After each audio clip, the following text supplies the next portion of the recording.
Welcome back to the show. We got one for you today. ETHGate update from Steve Nerayoff, who comes out guns a-blazing, ladies and gentlemen. How about this? CC ties to registered broker-dealer licenses. Congress wants to know. Stuart Alderoty throws down the gauntlet to Congress, ladies and gentlemen. The Fed comes out on stablecoins, and you might not like it so much. We're going to talk about it. And how about this? XRP ledger and radio frequency transactions. Oh, and XRP could be looking at a 1,160% surge, says one technical analyst. Somebody roll that beautiful intro.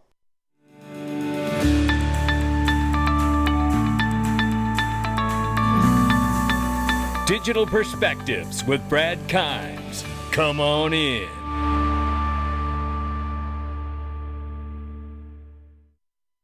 Welcome back to the show. You can follow us on Twitter and YouTube for exclusive content. Right now, it's $1.1 trillion market cap for crypto. The market is up 1.8%. Good morning, everyone. Bitcoin, 26,700 plus. Ethereum, 1,627 bucks and change. Tether market cap, 83.1 billion plus right now. We're going to talk about that today, too. Number 5 spot is XRP, back at 50 cents, up 0.7 on the 24-hour, but off by 2% on the 7-day. Ladies and gentlemen, I don't know if you know this, but Linqto and a little birdie has told me that the new investor growth at Linqto is at record levels at 314,000.5. Oh my goodness, right here. They have told me that they are looking for an exit to the public market next year. And this may be a great time for you to consider investing in Linqto, the company, and all the amazing products that are on there as well. Just take a look. Fully subscribed Ripple right now. See, this is what I try to tell you. You mess around and you find out. You know what I mean? That's what happens. The window is closing on these things all the time, and you never know when they're going to be able to reload with another block of offering of SPVs and equity. So make sure you get it if you're going to. All you have to do is register and sign up and get started. Click the link to the sponsor there. Let's look at this, ladies and gentlemen. Steve Nerayoff comes out here, and he says, after what they put us through, I share your frustrations. He says, we were conspiracy theorists betrayed and they're prisoners, me, literally for 4 years. I have legal constraints on timing, but here you go. In pertinent part, he says, hashtag crypto Judas and crooked elbow Joe say I wasn't essential and don't have receipts. Well, this is what he shares here. He copies from Joseph Lubin on July 21st, 2014 to Stephen Nerayoff himself, CC'd in. You can see the players here. He said, yes, brilliant work. Let's hope nobody ever sees it. Yes, thank you, Bert and Jeff. Great job all the way around. Thank you, Bert. We're putting the opinion letter on letterhead to forward to you. This is what we're talking about here. And then he puts a caption here and he says, I fear we all have done it. All we have done is to awaken a sleeping giant and fill him with a terrible resolve. Oh boy. I tell you, if that ain't telling you he's got the receipts right there, I tell you, I don't know what is. There is more to come to this. You can bet your ass on that. This is a letter in the crooked elbow Joe's pocket he's been bragging about for years.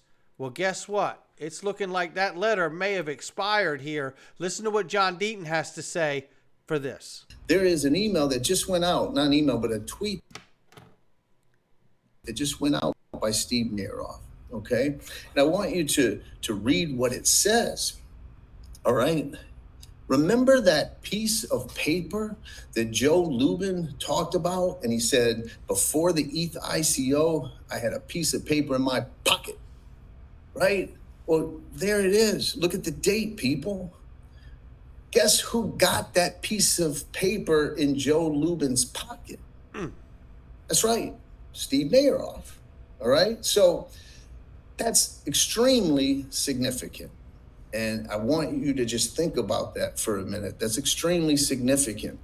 And so that's why I was excited about it. And, you know, I apologize if other people kept hyping it up to the point where, short of me announcing that the case was settled or that XRP was going to $2 or something, that it was going to disappoint people. But we are getting closer to the truth. And I think it is significant. And I think it is big news, because at the end of the day, how long has people been fighting for this, right? We just want transparency, and we're getting closer. Yes, we are, and you can feel it. Look, the reason we cover this is because we don't have a level playing field to this day. There was an attempt at a monopoly, and they created a token assembly line to launch billions and billions of dollars off of Ethereum. So when someone tells you, oh, I'm tired of hearing about this, well, then don't listen. Because the reality is some of this information from ETHGate and what's been kicked up has been brought into the Ripple case because they've been held back because of this. All of us have been held back because of this. And I don't mind telling you, Chris Larson and Brad Garlinghouse, their good names are being drugged through the mud through all of this too. How would you like it if that was your names, right? This has got to be something we can't let go until we get what we should have had from the beginning, a level playing field. And that may just mean a full investigation to the way this SEC is run. Here we see a bipartisan letter sent to Gary Gensler from the GOP members, and it says here, and Democrats urging the SEC to approve a Bitcoin spot ETF. And we have to wonder, if they do that, would they approve just one, or would they approve it for everyone who has an application right now, which would probably cause an enormous bull market almost immediately. I wouldn't have a problem with it. Now, let's see. Congressman Representative Blaine here has sent a letter to Gary Gensler and the head of FINRA, stating his concern over the agency's insufficient scrutiny of registered broker-dealers with ties to the Chinese Communist Party. This is what we have said about FTX getting a license, and they were crooked, and Prometheum got a license. Why did they get a license? What is going on here? Why is Ethereum getting a free pass, and Wan Zhang's tied to it, and Prometheum's tied to Wan Zhang? You know, the point is, will we see FINRA bring an investigation into the mix? Because we know Gary Gensler won't. He hasn't, and he won't, because he's one of the ones approving these licenses. He can't explain himself. Then there's this. Today at 10 a.m., SEC Chair Gary Gensler will be testifying. And this is amazing. Stuart Alderoty comes out guns a-blazing here. This from Eleanor Terrett, who said that Gary Gensler's testimony for tomorrow's House Financial Service has been released. And what he says in this is essentially this. Regardless of the decision of the case from Ripple and the SEC, there's nothing about crypto asset securities market that suggests that investors issue are less deserving of protecting our securities laws. He says right here, basically, this. He points to including the term investment contract. As I've previously said, without prejudging any one token, the vast majority of crypto tokens likely meet the investment contract test. That's what he's sticking to now, right? So this is what Stuart Alderoty says right here, and shout out to Stuart. The SEC chair will go to Congress tomorrow and lie by stating that there is such a thing as a crypto asset securities market, and tokens themselves are investment contracts. Oh, Stuart is on fire here, I tell you. Perhaps just one representative will read this line from the court's July 13, 2023 decision in the Ripple case. XRP as a digital token is not in and of itself a contract, transaction, or scheme that embodies the Howey requirements of an investment contract. Come on in, Stuart. You know, there are moments when you say to yourself, there is no wonder why he is the chief legal officer at Ripple. This is one of them right here. We need to know. And then there's this, ladies and gentlemen. Will stablecoin legislation come through sooner rather than later? The Federal Reserve says stablecoins could become a source of financial instability. This is what they say, instability. So that means a problem, right? Okay, well, I'm reminding you here because there's not a lot to read out of this other than exactly what I told you here. Federal Reserve report break the buck threshold for stablecoins, and essentially what they're saying here, the report identified a discrete break the buck threshold for stablecoins around 99 cents. The report states that below this price, redemptions accelerate rapidly as investors panic to the $1 peg will be lost. This mirrors tipping points in money market fund runs. We've talked about this before. It says in the report, stablecoins are vulnerable to runs during periods of broad crypto market dislocation as well as idiosyncratic stress events. So there you have that, right? So now, look, I'm saying this to remind everybody of the truth. And the truth is that if Congress doesn't pass legislation, don't forget that the Financial Stability Oversight Council can pass regulation without Congress's approval. This is made up of prudential regulators and market regulators. FSOC is, in fact, the Federal Reserve, the OCC, right, the CFPB. It is, in fact, the CFTC and the SEC as well, and the Department of Treasury. So head on a swivel because, look, we're going to see more problems here, too. Serious question, ladies and gentlemen. China billionaire chairman of Evergrande arrested. Okay, well, we've heard forever that USD Tether has a major stake and ties into Evergrande investments.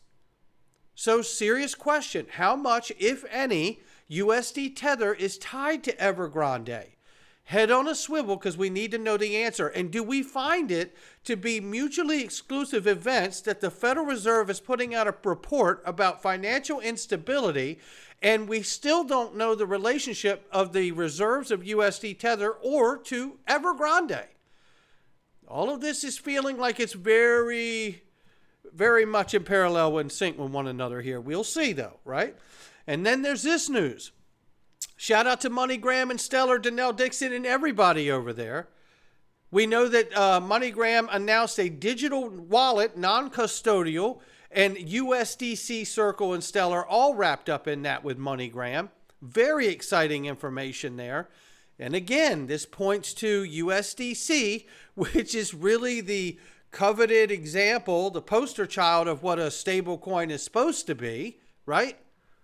Now working with a traditional remittance company, and that is launching a digital wallet. I tell you, again, all of this feels like a push for where we're going to go. Now, whether we get stablecoin legislation at the end of this year or whether it's early next year, I don't know. 25, who knows? But I know one thing, we need something. If the Fed is pointing to a financial instability factor of stablecoins, something needs to happen sooner rather than later. And right here is BitGo CEO Mike Belshie explaining why Bitcoin will eventually be replaced. Okay, now I'm going to let this play, but I'm going to tell you, how many times have you heard me say on this channel, million times, probably, Bitcoin is like the first cell phone, and I'm grateful it has shown the world what is possible with blockchain and crypto. But no one is using their first cell phone anymore. In fairness, I think Bitcoin could be looked at like a hot rod classic car collections. You don't drive the hot rod on the open road. You store it in a garage or a showroom. You drive the new modern car that is affordable and efficient. If you don't believe me, listen to him say it. Do you share that view? Do you see Bitcoin as the superior cryptocurrency? Look, I do see Bitcoin as superior, but not at the exclusion of any future innovation. Like at the end of the day, what are we doing? We're trying to create a form of money, which is a tool, which is better than the forms of money we've had before. And do you really believe that there's never going to be a better form of money ever? Well, what if you had something that was exactly like Bitcoin, had all the properties of Bitcoin, but had privacy as well? Privacy is a problem for Bitcoin. Right? Could we have that? I think we could. What if you didn't have scalability? What about Monero? What is that one? The privacy calling? Sure. But it's missing some of the Bitcoin elements. Look, I don't want to get into like a nitpick about what is Monero or what's not. My point is, innovation happens. And the idea that the first version of a piece of software is the last version of a piece of software, When is it that you wanted to buy version 1.0 and never get an upgrade? There you go. So look, some people might hear this and say, oh, he wants to change Bitcoin. Come on, no. That's not what I'm talking about. Bitcoin is fantastic. It's clearly head and shoulders above what pretty much any of the other blockchains are in terms of its offering around value, storage, store value, and whatnot. But I think that we should all have hope that actually we will come up with even better systems in the future, and we will like them even more. Exactly. And it's not going to kill Bitcoin. That's right. It's going to be ways that we make the tooling, which is how we account for money, better, more inclusive, more available, more robust, more decentralized. There you have it. I mean, this is the CEO of BitGo. Don't believe me when I say it. It's like it is so simple on its face that people get lost. They can't accept it, right? Some people can't accept it because they've already made a lot of money on Bitcoin, so they can't accept the idea and notion of what may be a vulnerability to it. And then some people just can't accept it because they've just, as a maxi, they've picked their team and they're not going to change colors, and that's fine too. But the reality is exactly what Mike Belshie has said here and what we've said on this channel multiple times. Nobody's using the 1.0 of anything anymore, right? That's the truth. So, I mean, take that for what you will. Just know what you hold. Then there's this right here. Well, you talk about things getting better all the time. This is a video demonstration of using radio networks for XRP ledger transactions instead of expensive 5G internet towers to send, receive CBDCs. Oh boy, this is incredible. Zumwalt. So at this point, the network has completed the Diffie-Hellman key exchange and has initiated the AES encryption during the transport. And at this point, it's going to go ahead and just get the balance for the account that the terminal is using and then send that balance over to the machine via the VHF radio. So I'm going to go ahead and send 10 XRP from the terminal, and you can see the Zum wallet underneath. It shows 9,000 XRP. So we're actually sending to that wallet through the radio network. So you will see the balance of that wallet actually get updated by the 10 additional XRP. So the transaction that was posted from the radio network has now been applied to the XRP ledger, and we'll see the balance on the Zum wallet update by 10 XRP. So it's important to note that this is a full duplex time division multiple access protocol. So both nodes have an equal opportunity to speak. There you have it. I mean, that's remarkable. See, this is the other thing. You never know what's going to come out of this technology, right? What kind of innovation that so many people are working on. I mean, shout out to whoever's put this together.